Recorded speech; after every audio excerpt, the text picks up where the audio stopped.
Okay guys, आज हम लोग नया चैप्टर स्टार्ट करते हैं। बेसिकली इसका नाम है कंज्यूमर इक्विलिब्रियम और आईएससी में चैप्टर नंबर 3 है ये, क्लास 12 इकोनॉमिक्स का। उसमें हम लोग इसमें पढ़ते हैं marginal utility and indifference curve analysis. तो ये चैप्टर बेसिकली दो पार्ट्स में आपका डिवाइड हो जाता है। तो कंज्यूमर इक्विलिब्रियम निकालने की दो अप्रोचेज है, marginal utility analysis and indifference curve analysis. Marginal utility approach समझते हैं पहले। मार्जिनल यूटिलिटी अप्रोच, इसके अंदर फिर से दो केस हो जाते हैं। केस ऑफ वन कमोडिटी, यानी कि हमारा कंज्यूमर एक कमोडिटी ख़रीदने जा रहा है, और दूसरा होता है केस ऑफ टू कमोडिटीज़, हमारा कंज्यूमर दो कमोडिटीज़ ख़रीदने जा रहा है। जो इंडिफरेंस कर्व अप्रोच है, इंडिफरेंस कर्व अप्रोच बोलें या इंडिफरेंस कर्व एनालिसिस बोलें, इसमें होते ही टू कमोडिटी का केस है। इसमें वन कमोडिटी का केस ही नहीं है, तो इसमें टू कमोडिटी का ही केस आएगा। जो मार्जिनल यूटिलिटी अप्रोच है, इसका एक नाम और है, इसे कार्डिनल यूटिलिटी भी बोला जाता है। और जो इंडिफरेंस कर्व अप्रोच है, इसका एक नाम और है, इसे ऑर्डिनल यूटिलिटी भी बोला जाता है। अब आप इसे कैसे याद कर सकते हो? सी ABCD हमें आती है, ABCD में C पहले आता है और O बाद में आता है। तो ये जो मार्जिनल यूटिलिटी वाली अप्रोच थी, ये पहले आई थी। तो जो शुरुआत के इकोनॉमिक्स थे, उन्होंने ये अप्रोच निकाली थी मार्जिनल यूटिलिटी। उनका ये कहना था कि आप यूटिलिटी को मेजर कर सकते हो। इसके लिए मेजरमेंट के लिए उन्होंने एक टर्म भी निकाल दिया था जिसका नाम था यूटिल्स। और उसके बाद जो नए वाले इकोनॉमिक्स आए थे, उन्होंने इंडिफरेंस कर्व अप्रोच निकाली थी। उनका ये कहना था कि आप यूटिलिटी को मेजर नहीं कर सकते, आप उसे कंपेयर कर सकते हो किन्हीं भी दो प्रोडक्ट्स में। तो आप ये बोल सकते हो कि भाई टी पीने से हमें ज़्यादा सेटिस्फैक्शन मिलता है एज़ कम्पेयर टू कॉफ़ी। तो ये इंडिफरेंस कर्व अप्रोच बन जाएगी। मार्जिनल यूटिलिटी वाला क्या करेगा? वो मेजर करेगा, लाइक टी पीने से मुझे 50 की यूटिलिटी मिली, कॉफ़ी पीने से मुझे 40 की यूटिलिटी मिली, नेक्स्ट टी का यूनिट कंज्यूम करने से मुझे 30 की यूटिलिटी मिली, एंड सो ऑन। तो उसमें उन्होंने एक नंबर दे दिया उनको, यूटिलिटी को। ओके, तो मार्जिनल यूटिलिटी अप्रोच में दो केसेस हो गए आपके, case of one commodity and case of two commodity. अब जो वन कमोडिटी वाला केस है, इसमें एक रूल लगता है, उसका नाम होता है law of diminishing marginal utility. ये लॉ थोड़ा सा हमने डिमांड वाले चैप्टर में भी पढ़ा था, बट वहाँ बहुत डिटेल में नहीं पढ़ाया जाता। यहाँ पे हम इसे डिटेल में पढ़ेंगे। केस ऑफ टू कमोडिटीज़ में जो रूल लगता है, उसका नाम है law of equi marginal utility. अब चैप्टर का नाम क्या है? Basically consumer equilibrium. हमें क्या निकालना है? कंज्यूमर का इक्विलिब्रियम। तो इक्विलिब्रियम का मतलब होता है जहाँ पे कोई भी दो चीज़ें इक्वल आ जाएं। और कंज्यूमर से रिलेटेड जब मैं इक्विलिब्रियम की बात करूँगा, तो इसका मतलब होगा that level, that point of consumption where the consumer is getting maximum satisfaction. Consumer के पास कुछ इनकम है, वो अपना पैसा इस तरह से गुड्स पे स्पेंड करेगा कि उससे मिलने वाला सेटिस्फैक्शन मैक्सिमम हो। तो that point will be known as consumer equilibrium. तो हमें एक, दो, तीनों ही केसेस में कंज्यूमर इक्विलिब्रियम निकालना है। तो अगर आप मार्जिनल यूटिलिटी अप्रोच से कंज्यूमर इक्विलिब्रियम निकालना चाहते हो, तो आपको कौन सा रूल लगाना पड़ेगा?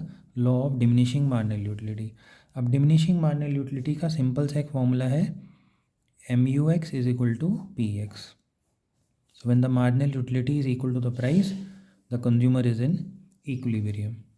और टू कमोडिटीज़ में अगर आप रूल लगाते हो law of equi marginal utility, वहाँ पे हमें फॉर्मूला पढ़ाया जाएगा MUX upon PX is equal to MUY upon PY। और डिटेल में हम इनको एक एक करके अब आगे देखेंगे। तो पहले हम बेसिक टर्म समझ लेते हैं। तो हमने ये चार्ट समझ लिया कि क्या क्या स्ट्रक्चर है इस चैप्टर का। अब कुछ बेसिक टर्म्स पहले हम लोग सीख लेते हैं। सबसे पहले एक वर्ड बार बार आपके सामने आ रहा है, यूटिलिटी। तो यूटिलिटी बेसिकली होता क्या है? Utility is the want satisfying power of a commodity. कोई भी प्रोडक्ट जब हम कंज्यूम करते हैं तो उससे हमारी जो वांट सेटिस्फाई हो जाती है, तो उस पावर को बोला जाता है यूटिलिटी। आपको बहुत तेज़ प्यास लगी है, आपने एक गिलास पानी पिया या कोल्ड ड्रिंक पी या जूस पिया, तो आपकी प्यास सेटिस्फाई होगी, आपकी वांट सेटिस्फाई होगी, तो हम बोलेंगे उस वाटर में क्या है, यूटिलिटी। नेक्स्ट हम लोग पढ़ेंगे मार्जिनल यूटिलिटी। अब एक बात हमेशा आपको ध्यान रखनी है, मार्जिनल वर्ड पूरी इकोनॉमिक्स में जहाँ भी आएगा उसकी डेफिनेशन में एडिशनल वर्ड आएगा ही आएगा, ठीक है। तो ये आप अभी से ही याद करके रख सकते हो। आगे इकोनॉमिक्स में marginal utility, marginal product, marginal cost, marginal revenue, तो ये मार्जिनल के साथ बहुत सारी चीज़ें आती रहेंगी। तो अभी हम लोग क्या पढ़े, मार्जिनल यूटिलिटी। मार्जिनल यूटिलिटी का मतलब है utility derived from consumption of one additional unit of a commodity. सही, क्या इस मार्जिनल यूटिलिटी की डेफिनेशन में आपको ये वर्ड दिख रहा है, एडिशनल? तो एक और यूनिट कंज्यूम करने से मिलने वाली यूटिलिटी बन जाएगी मार्जिनल यूटिलिटी। और डिटेल में हम इसे डायग्राम में शेड्यूल बना के समझेंगे। थर्ड आपका आता है टोटल यूटिलिटी। टोटल यूटिलिटी का मतलब है कि आपने जितने टोटल प्रोडक्ट कंज्यूम करे उनसे कंप्लीट यूटिलिटी कितनी मिली, टोटल सेटिस्फैक्शन। तो total utility refers to what, total satisfaction derived by the consumer from what, from consumption of specific quantity of a commodity। तो आपको बहुत तेज़ प्यास लगी, आपने पहला गिलास पिया, उससे कुछ यूटिलिटी मिली होगी, फिर आपने एक गिलास और पानी पिया, उससे एक और यूटिलिटी मिली होगी, फिर आपने एक और गिलास पानी पिया, उससे थोड़ी कम हो गई होगी यूटिलिटी। तो अगर मैं तीनों को ऐड कर दूँ, यू गेट टोटल यूटिलिटी। तो अब इसका हम एक छोटा सा शेड्यूल बना लेते हैं, वहाँ से हमें क्लियर हो जाएगा कि मार्जिनल यूटिलिटी और टोटल यूटिलिटी का रिलेशन कैसे चल रहा है। तो मान लेते हैं किसी को बहुत तेज़ प्यास लगी है या भूख लगी है, तो कोई भी फूड के वो यूनिट्स कंज्यूम करता है। पहले कुछ भी नहीं करता, फिर 1 2 3 4 5 ऐसे वो यूनिट्स कंज्यूम करता रहता है। तो जो हर यूनिट से मिलने वाली यूटिलिटी है वो बन जाएगी मार्जिनल यूटिलिटी। तो आपने जब कुछ यूनिट्स कंज्यूम ही नहीं किया तो आपको कोई यूटिलिटी नहीं मिलेगी। फिर आपको बहुत तेज़ प्यास लगी थी, पहला गिलास पानी का पिया, इससे हमें सेटिस्फैक्शन मिला अराउंड 10 का। अब ये जो 10 है ये क्या है, 10 यूटिल्स है, ये इमेजिनरी फिगर है जो इस लॉ के पर्पज़ के लिए अज्यूम की गई है, क्योंकि जो इकोनॉमिस्ट ने माना था कि भाई हम इसको मेजर कर सकते हैं, तो इसलिए हम लिख रहे हैं। अब जब आपने पहला गिलास पानी का पिया होगा तो आपको सेटिस्फैक्शन मिला, दैट इज़ अराउंड 10। अब आप खुद एक बात सोचिए कि अगर आप सेकंड ग्लास पानी का पिएंगे तो क्या आपको उतना सेटिस्फैक्शन मिलेगा जितना पहले से मिला था, क्योंकि अब आपकी थोड़ी सी प्यास कम हो चुकी है। तो सेकंड वाले से हमें थोड़ा सा कम मिलेगा, अराउंड 7। फिर आपने बोला कि हाँ चलो ठीक है, 2 गिलास पानी पी लिया अब बहुत है, लेकिन फिर भी अभी थोड़ी सी प्यास बाकी है, तो थर्ड वाला कंज्यूम करें अगर, तो हमें यूटिलिटी मिल रही है लगभग 4 की। अब लेट सपोज 3 यूनिट कंज्यूम करने के बाद आपको 4 की यूटिलिटी मिल चुकी है, तो अब ऑलमोस्ट हमारी प्यास बुझ चुकी है। फिर भी अगर एक गिलास और पानी पिया जाए तो हमें यूटिलिटी मिल रही है लेट सपोज ओनली 1 की। तो यहाँ पे आके हमारा कंप्लीट सेटिस्फैक्शन हो जाता है। लेकिन अब 5th यूनिट भी अगर हम कंज्यूम करें तो हमारी यूटिलिटी हो गई 0। इसका मतलब ये हुआ कि अगर हम ये यूनिट कंज्यूम करें या ना भी करें, it hardly makes any difference, because this 5th वाला unit is not giving me any satisfaction. तो इससे मिलने वाली मार्जिनल यूटिलिटी क्या हो जाएगी, 0। लेकिन अगर अब आपको कोई बोले कि 6th वाला यूनिट भी आपको कंज्यूम करना पड़ेगा, तो अब वो उससे यूटिलिटी तो मिलेगी नहीं, नुकसान ज़रूर हो जाएगा। तो यूटिलिटी कहाँ पहुँच गई, नेगेटिव हो गई। तो ये जो रूल है ये किसी भी चीज़ में, किसी भी प्रोडक्ट में लगाया जा सकता है। आपको कोई चीज़ बहुत ज़्यादा खाने में पसंद भी है, लेकिन अगर आप उसे लगातार कंटिन्यूएशन में खाते रहोगे तो सेटिस्फैक्शन धीरे धीरे कम होता रहेगा, एक स्टेज पे आके 0 भी हो जाएगा, और अगर और ज़्यादा कंज्यूम करोगे तो वो नेगेटिव भी हो जाएगा। ओके, अच्छा, अब हम निकालते हैं टोटल यूटिलिटी। देखिए total utility very simple, marginal utility को ऐड करते चलेंगे, विल गेट टोटल यूटिलिटी। तो जब हमने कोई भी यूनिट कंज्यूम नहीं किया था तो टोटल यूटिलिटी वॉज डैश। फिर मैंने जब पहला यूनिट कंज्यूम किया तो मुझे कितनी यूटिलिटी मिली 10, तो ये आ गया 10। अब जब मैंने सेकंड वाला यूनिट कंज्यूम किया उससे मुझे कितना सेटिस्फेक्शन मिला था 7। तो फर्स्ट और सेकंड के टोटल से कितना मिला 17। अब ये 17 कैसे आया, 10 + 7 17। थर्ड में फोर्थ मिल रहा है तो टोटल कितना हो जाएगा 17 + 4 21। देन 21 + 1 22। फिफ्थ वाले यूनिट से आपको कितना सेटिस्फेक्शन मिला था 0। तो ये कंज्यूम करें ना करें एक ही बात है। तो यहाँ पे टोटल यूटिलिटी कितनी हो जाएगी आपकी 22 + 0 22 again.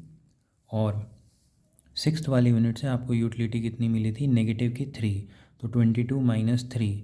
Now your total utility becomes 19। तो ये रिलेशन आपको समझ में आया, टोटल यूटिलिटी को आप मार्जिनल यूटिलिटी को ऐड करके निकाल सकते हो। तो टोटल यूटिलिटी के लिए क्या हम ये लिख सकते हैं, total utility is equal to what, sum of marginal utility. तो जैसे जैसे मार्जिनल यूटिलिटी मिल रही है उनको ऐड करते चले जाओ, यूल गेट टोटल यूटिलिटी। बिल्कुल इसी लॉजिक के हिसाब से क्या हम ये बोल सकते हैं, marginal utility is equal to difference of total utility TUN minus TUN - 1। n का मतलब होता है नंबर ऑफ यूनिट। तो अगर आप सेकेंड वाली TU में से फर्स्ट वाली TU माइनस कर दो, सी 17 - 10 is what 7, 21 - 17 4, 22 - 21 1। So you will get marginal utility. तो n नंबर वाली TU में से उसकी पिछली वाली TU को माइनस करना है। तो जैसे सपोज यहाँ पे n 2 है तो सेकंड नंबर पे TU कितना है 17 माइनस n - 1 मतलब फर्स्ट, सेकंड -1। तो फर्स्ट यूनिट पे TU कितना था 10, तो 17 - 10 इज़ 7। तो MU से TU को ढूंढा जा सकता है, उसी लॉजिक के हिसाब से TU से MU को भी फाइंड किया जा सकता है।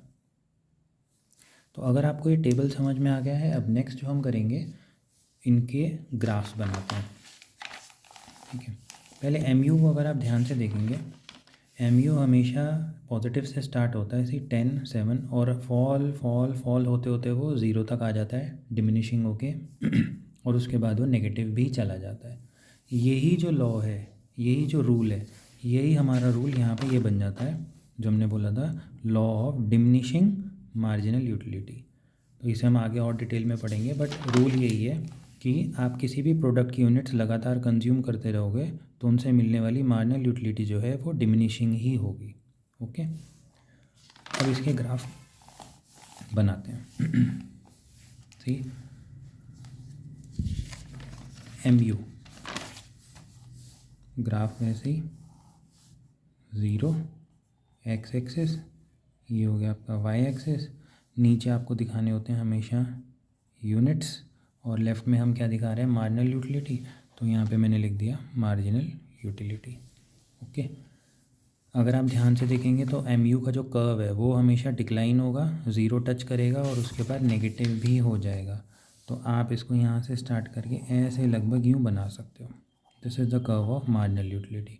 अब आप अपने पॉइंट्स मैच कर सकते हो या फिर आप पहले पॉइंट्स मैच करके उसके बाद भी कर्व ड्रॉ कर सकते हो, लेकिन वो बनेगा ऐसे ही left to right downwards, it will come to 0 then it will start falling. तो अगर हम यहाँ 0 पे हैं तो 1 2 3 4 5 6 लगभग ऐसे हम इसको बना सकते हैं। ये हो गई यूनिट्स। अब आप इसकी मैचिंग कर सकते हो। फॉर एग्जांपल 1 यूनिट में आपको 10 की यूटिलिटी मिली थी तो वो पॉइंट आपका अराउंड यहाँ पे जाके मैच हो जाता है। तो यहाँ पे मेरी यूटिलिटी कितनी थी 10, सेकंड पे मेरी यूटिलिटी फॉल हो गई थी। तो मैंने आपको बताया था कि आप पहले अपना कर्व बना के उसके बाद आप नंबरिंग कर सकते हो, because these has to be free hand curves. मतलब हम कोई ग्राफ से कुछ हमें मैथमेटिकली प्रूव नहीं करना, कंसेप्ट मेन सिखाना है आपको। तो सेकंड यूनिट पे हमारी यूटिलिटी फॉल होकर 7 पे आ जाती है। थर्ड वाले यूनिट पे हमारी यूटिलिटी लेट सपोज ये आ जाती है, सो आप थोड़ा सा स्ट्रेट बना सकते हो, 4 पे आ जाती है। फोर्थ वाली यूनिट पे हमारी जो यूटिलिटी है वो और फॉल हो जाती है, लेट सपोज वो आ जाती है बिल्कुल 1 पे। तो आप देख रहे हो जैसे जैसे I am increasing the units my marginal utility keeps on diminishing. और फिफ्थ वाले यूनिट पे आपने देखा ये 0 पे आ गया, तो ये पॉइंट 0 का पॉइंट है। और अगर आप सिक्स्थ वाला यूनिट देख रहे हो तो सिक्स्थ वाले यूनिट पे -3 आ जाती है।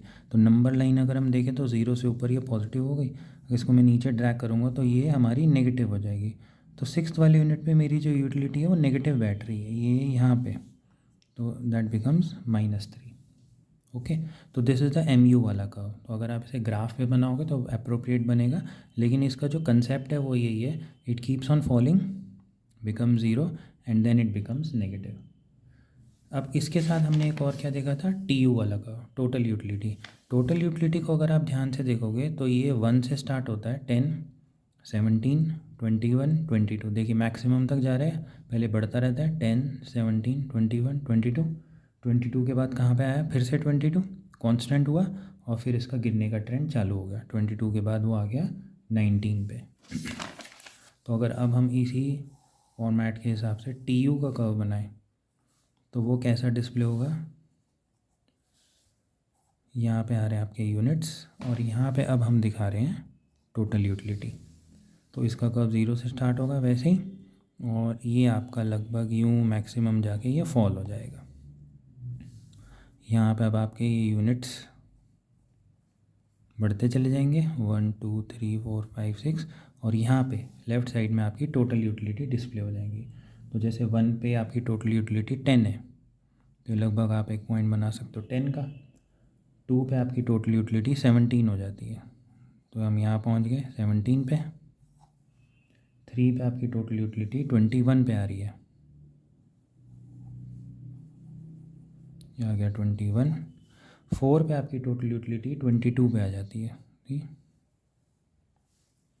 तो ये आ गया आपका 22। फिफ्थ पे भी 22, सी, तो ये लगभग लाइन वहीं मैच हो जाएगी 22 पे।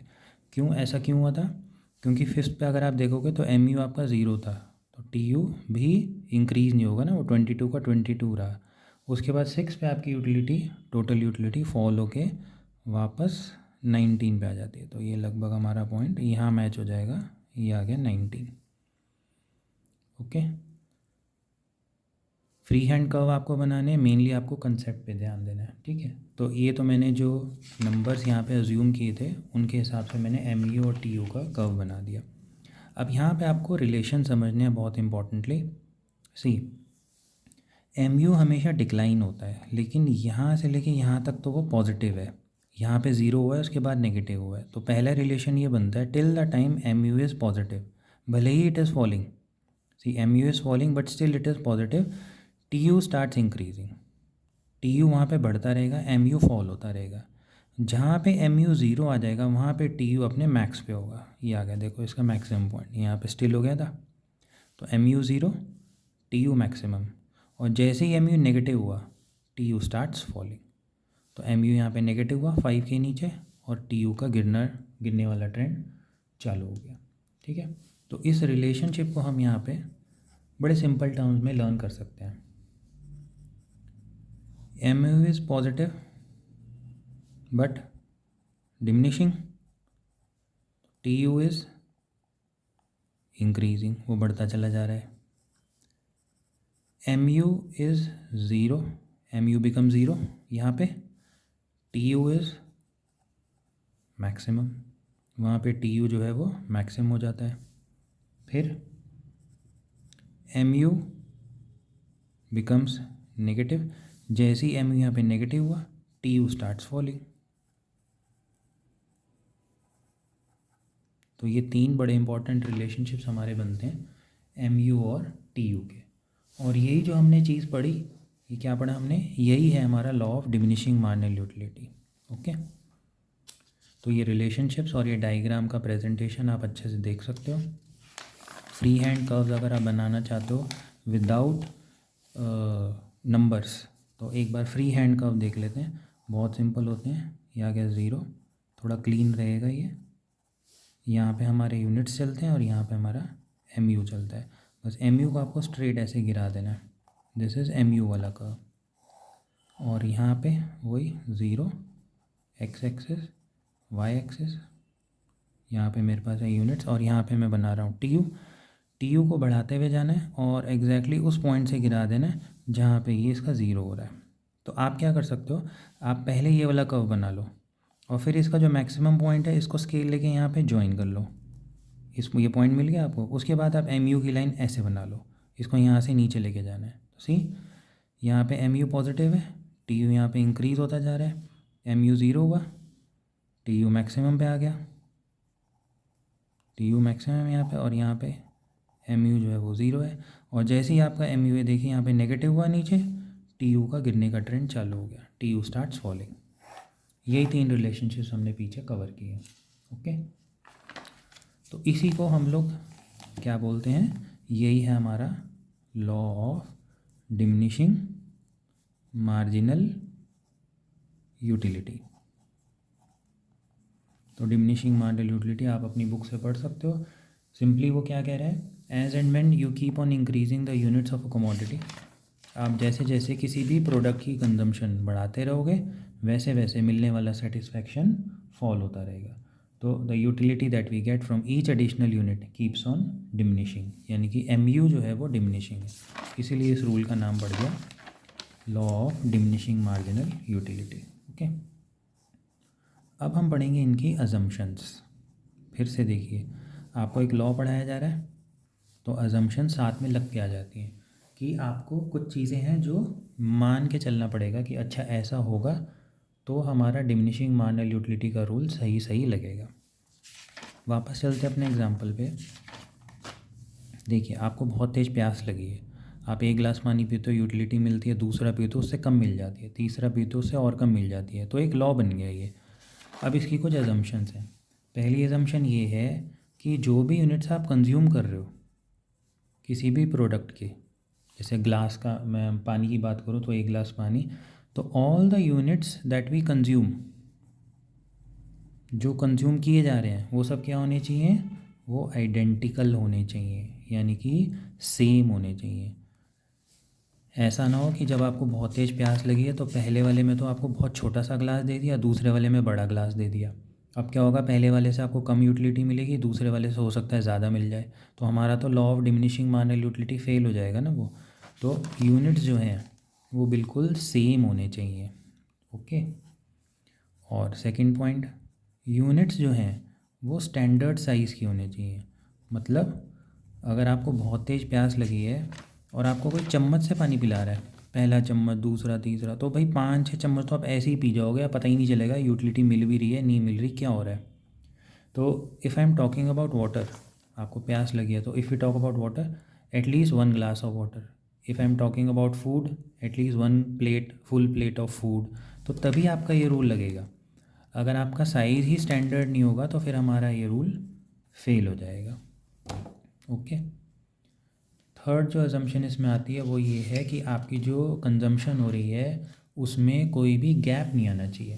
तो जो भी आप कंज्यूम कर रहे हो, तो आपको बहुत तेज़ प्यास लग रही है तो आप पानी पी रहे हो तो लगातार पी रहे हो, कंजम्पशन शुड बी कंटिन्यूअस, उसमें कोई भी किसी प्रकार का ब्रेक नहीं आना चाहिए। मतलब ये नहीं कि सुबह खाना खाया फिर दिन में खाना खाया 4-5 घंटे बाद, तो दिन का खाना ज़्यादा टेस्टी लगा तो आप बोलोगे अरे तो मार्जिनल यूटिलिटी बढ़ गई, तो हमारा तो ये रूल फेल हो जाएगा ना। ये लगातार होनी चाहिए कंजम्पशन, तो गैप आ जाएगा तो फिर मार्जिनल यूटिलिटी के आंसर्स हमारे चेंज हो सकते हैं। ओके, नेक्स्ट हम लोग क्या अज्यूम करके चलते हैं कि during the process of consumption, जब हमारा कंज्यूमर कंज्यूम कर रहा है तो उसके टेस्ट एंड प्रेफरेंस में कोई चेंज नहीं आना चाहिए। यानी कि ऐसा ना हो कि पहले वो कोई चीज़ कंज्यूम कर रहा था तब उसे बेकार लग रही थी, बाद में उसे टेस्टी लगने लग गई वो चीज़, तो क्या होगा, वो थर्ड फोर्थ यूनिट पे आके ये बोलने लग जाएगा कि अरे मुझे तो ज़्यादा सेटिस्फैक्शन मिल रहा है, मार्जिनल यूटिलिटी बढ़ रही है। तो यहाँ पे गड़बड़ हो जाएगी फिर हमारे लॉ में। तो इसलिए हम पहले ही अज्यूम करके चलते हैं कि भाई कंजम्पशन के दौरान उसके टेस्ट में किसी प्रकार का चेंज नहीं आना चाहिए।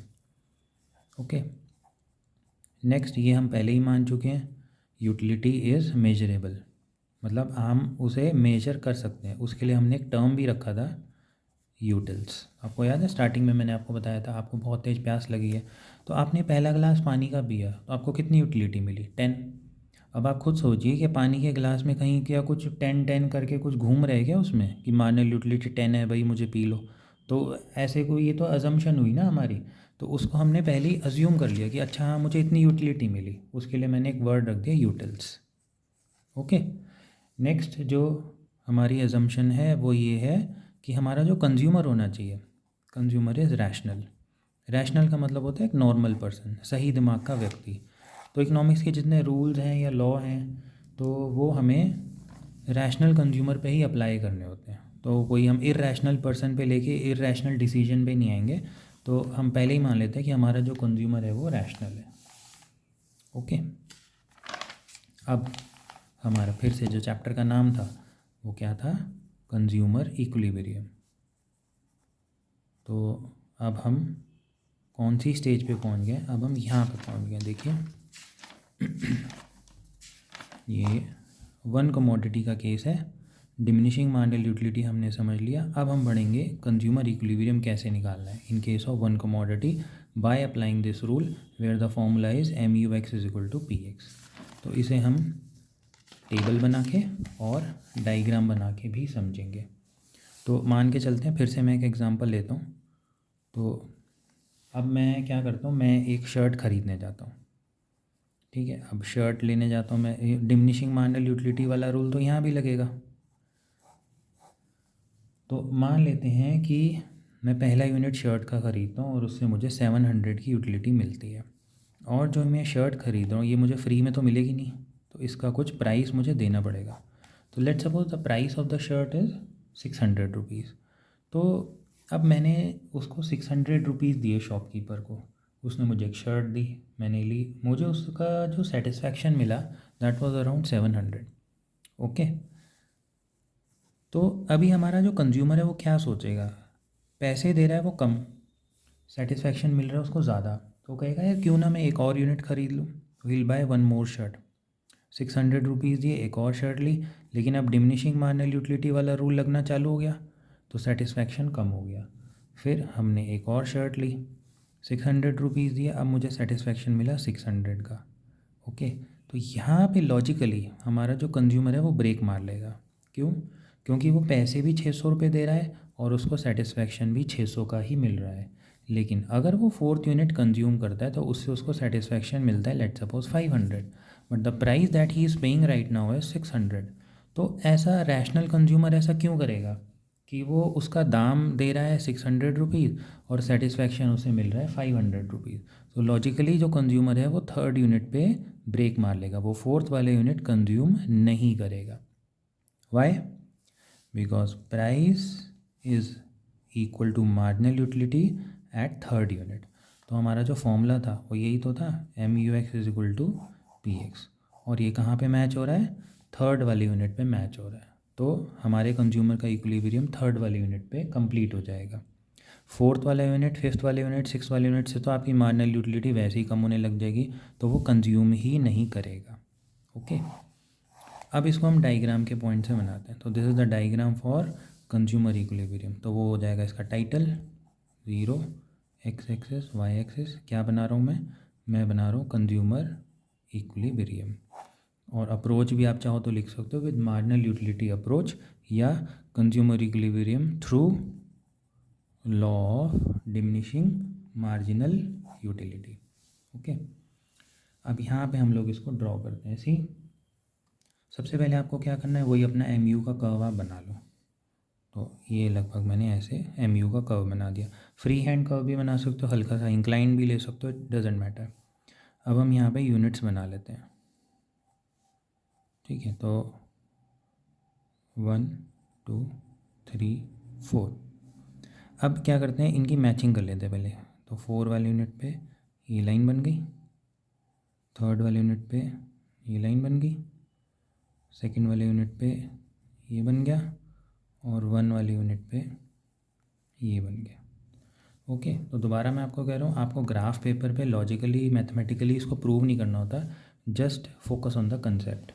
तो नीचे हम लोग क्या दिखा रहे हैं, यूनिट्स, और लेफ़्ट साइड में हम लोग क्या दिखा रहे हैं, मार्जिनल यूटिलिटी। जब आपने पहला यूनिट कंज्यूम किया था आपको कितनी यूटिलिटी मिली थी, 700। तो मैं 1 पे मार्क कर दे रहा हूँ 700। सेकंड नंबर पे मुझे 650 की यूटिलिटी मिली, थर्ड नंबर पे कितनी यूटिलिटी मिली मुझे 600, और फोर्थ पे कितनी यूटिलिटी मिली, लेट सपोज 500। और आगे अगर मैं टेबल को एक्सटेंड करूँ तो 5 पे लेट सपोज 0 हो गया और 6 पे वो नेगेटिव हो गया। तो इट डजेंट मैटर, हमें बेसिकली यहाँ पे MUX और PX का कंसेप्ट समझाना है। अब आप बताइए, मार्जिनल यूटिलिटी से हमारा ये MU का कर्व तो बन चुका है, this is my MU curve. Now the important thing is price. Price कितना है शर्ट का, 600 रुपीज़। अच्छा, जो प्राइस है वो तो वेरी नहीं करेगा, वो तो कांस्टेंट ही रहेगा, चाहे पहली शर्ट लो, दूसरी, तीसरी, चौथी, कोई भी लो, उसका प्राइस 600 फिक्स है। तो 600 पे हम लोग क्या करेंगे, स्केल लेके एक स्ट्रेट लाइन बना लेंगे। This is what, price, this is my price line. तो प्राइस इज़ 600। ओके। अब हमारा जो कंज्यूमर इक्विलिब्रियम का फॉर्मूला है वो क्या कहता है, MUX is equal to PX। अब हम इस डायग्राम में अगर देखें तो MU और P का इंटरसेक्शन कहाँ पे हो रहा है, इस पॉइंट पे। तो इस पॉइंट का नाम आ जाएगा क्या, this is the point of consumer equilibrium. How many units, 3 units. See, तो MUX is equal to PX, दोनों कहाँ पे बराबर हो रहे हैं, इस पॉइंट पे। तो आप इस पॉइंट पे नीचे चले जाओ और देखो कि आपके कितने यूनिट्स बैठ रहे हैं यहाँ पे। तो कितने यूनिट्स बन रहे हैं हमारे, 3 यूनिट्स बन रहे हैं। So this is the answer of consumer equilibrium. ठीक है। अब इसमें दो चीज़ें हम और समझ लेते हैं। जो आपका ये वाला पॉइंट है, इससे जब आप ऊपर की तरफ हो, सी आप प्राइस कितना दे रहे थे, 600, और आपको यूटिलिटी कितनी मिल रही थी, 700, 650, मतलब 600 रुपये से ज़्यादा ही यूटिलिटी मिल रही थी। तो जो ऊपर वाला एरिया होता है हमारा, ये वाला, यहाँ पे कंज्यूमर को फ़ायदा ही होता है। तो उस पॉइंट का नाम बन जाता है consumer surplus. So consumer surplus क्या हो सकता है, कंज्यूमर सरप्लस बेसिकली वो पॉइंट हुआ, कौन सा, where MU was greater than P, MUX was greater than PX, यानी marginal utility derive from product X is more than price of X। तो यहाँ पे कंज्यूमर सरप्लस में, तो उसके बाद वो करते करते डिमिनिशिंग मार्जिनल यूटिलिटी से नीचे आ जाता है और उसका प्राइस मार्जिनल यूटिलिटी को टच कर देता है थर्ड यूनिट पे, तो यहाँ पे वो ब्रेक मार देता है। ओके। और इसके नीचे वाले पॉइंट पे वो कंज्यूम करेगा ही नहीं। क्यों नहीं करेगा, क्योंकि उसका प्राइस हो जाएगा ज़्यादा और मार्जिनल यूटिलिटी उसे मिलेगी कम। So a rational consumer will not go beyond unit number 3। Okay. अच्छा, इसमें कई बार एक क्वेश्चन और आता है, ये बन सकता है, व्हाट विल हैपन, ये भी मैंने आपको बताया, व्हाट विल हैपन या what are the consequences if MUX is greater than PX। Very simple, वही वाली बात वो कह रहा है कि अगर मार्जिनल यूटिलिटी प्राइस से ज़्यादा है तो कंज्यूमर क्या करेगा। तो इसका सिंपल सा आंसर है, if MUX is greater than PX that means the consumer is in surplus, he is getting more satisfaction as compare to the price that he is paying. तो क्या करेगा consumer, he will keep on consuming, keep on consuming, keep on consuming the product. कब तक वो consume करता रहेगा, जब तक कि वो कहाँ पे ना पहुँच जाए, बराबरी पे ना पहुँच जाए, कहाँ पे, इक्विलिब्रियम पे। तो वो वहाँ तक कंज्यूम करता रहेगा। और अगर मैं आपको बोलूँ if MUX is less than PX, यानी कि प्राइस वो ज़्यादा दे रहा है लेकिन मार्जिनल यूटिलिटी से कम मिल रही है, तो वो क्या करेगा, वो वहाँ पे कंजम्पशन करेगा ही नहीं, वो ऊपर ही रुक जाएगा। कहाँ पे रुक जाएगा, तो मतलब ये जैसे यहाँ पे था वो, तो यहाँ पे तो उसका चांस ही नहीं है कंज्यूम करने का, तो वो कहाँ पे रुक जाएगा, ऊपर। So he will stop the consumption या he will reduce the consumption, वो रिड्यूस करेगा। कब तक करता रहेगा, वही रूल, जब तक कि वो इक्विलिब्रियम में ना पहुंच जाए। ठीक है। तो पहली बात तो ये है कि ये सिचुएशन क्रिएट ही नहीं हो सकती, बट फिर भी अगर हमारे पास क्वेश्चन आ जाता है कि अगर ये सिचुएशन है तो what do we write, we will reduce the consumption till that point, which point, where MUX is equal to PX। तो यहाँ पे आपका सिंगल कमोडिटी का केस यानी कि law of diminishing marginal utility complete हो जाता है। ओके। नेक्स्ट क्लास में हम लोग करेंगे इक्वी मार्जिनल यूटिलिटी। तो अगर हम इस चैप्टर की समरी फॉर्म में देखें तो हमने ये वाला पार्ट कंप्लीट कर लिया है। नेक्स्ट पार्ट में हम लोग ये वाला पार्ट देखेंगे।